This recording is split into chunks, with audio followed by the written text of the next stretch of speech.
ক্যাবিনেটে চলে গেছে, এটা বাইরে বলা যাবে। একটুখানি পিছিয়ে যাবেন, একটু পিছনে, একটু পিছাবেন না, আচ্ছা পিছিয়ে যাবেন, একটু এক স্টেপ একটু পিছিয়ে।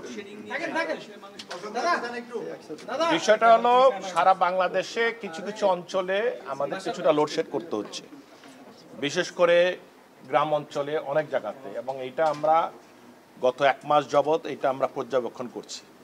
আমাদের বেশ কিছু পাওয়ার প্ল্যান্ট, বিশেষ করে অয়েল বেস পাওয়ার প্ল্যান্টগুলো বন্ধ আছে, সেগুলো আমরা ধীরে ধীরে চালু করতেছি।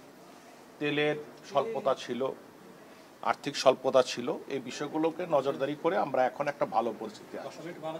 এই বিষয়গুলো আলোচনা হয়েছে পার্লামেন্টে, এই বিষয়গুলো সার্বিকভাবে সবাই যারা সংসদ সদস্য, মাননীয় প্রধানমন্ত্রী ও এটা ওয়াকিবাল এবং মাননীয় প্রধানমন্ত্রী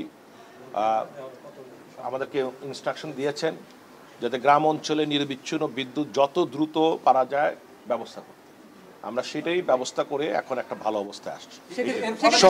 শহরে লোডশেডিং এর কোনো উপায় আছে কিনা? আমার মনে হয় না যে কোথাও লোডশেড করে আরেক জায়গায় দেওয়ার জন্য ব্যবস্থা করতে হবে না, তবে আমি মনে করি আগের থেকে ভালো অবস্থায় আমরা এখন আছি।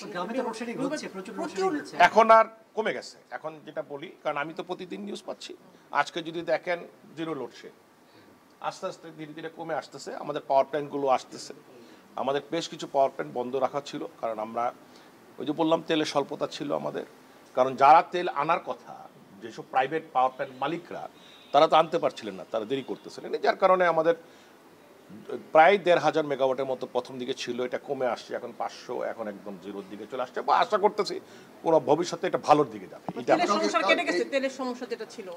আমরা চেষ্টা করছি আমাদের নিজেদের কাছ থেকে তেল দেওয়ার, বিপিসির থেকে তেল দেওয়ার, এখন সেটাই ব্যবস্থা চলছে।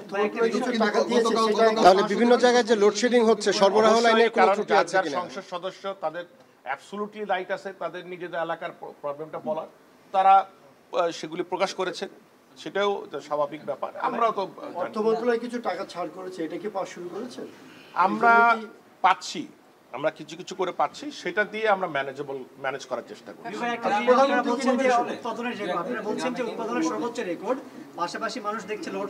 কারণ উৎপাদনের সর্বোচ্চ রেকর্ড, আবার সর্বোচ্চ চাহিদাও আছে, সেটার মধ্যে তো একটা পার্থক্য আছে।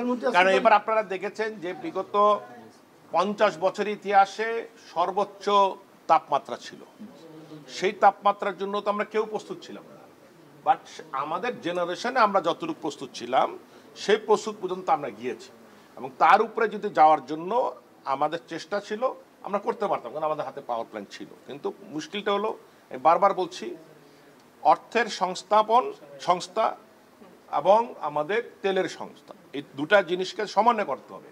সেটা করতে আমাদের যে সময়টুকু লেগেছে, সেই সময়টুকু কিন্তু আমাদের বেশ কিছু জায়গায়, গ্রাম অঞ্চলে অনেক জায়গাতে আমাদের লোডশেড করতে হয়েছে, বা সার্বিকভাবে এখন পরিস্থিতি আগের থেকে ভালো। অবশ্যই প্রধানমন্ত্রী তো এই মন্ত্রণালয়ের মন্ত্রী, উনি সবসময় কন্টিনিউ নির্দেশনা দিয়ে গেছেন যে লোডশেড করা যাবে না, সেখান থেকে লোডশেড মুক্ত রাখতে হবে। এটা হলো বড় বিষয়। আজকের যে ক্যাবিনেট আলোচনাটা ক্যাবিনেটে বন্ধ হয়ে গেছে, সেটা কথা তো আমি বাইরে।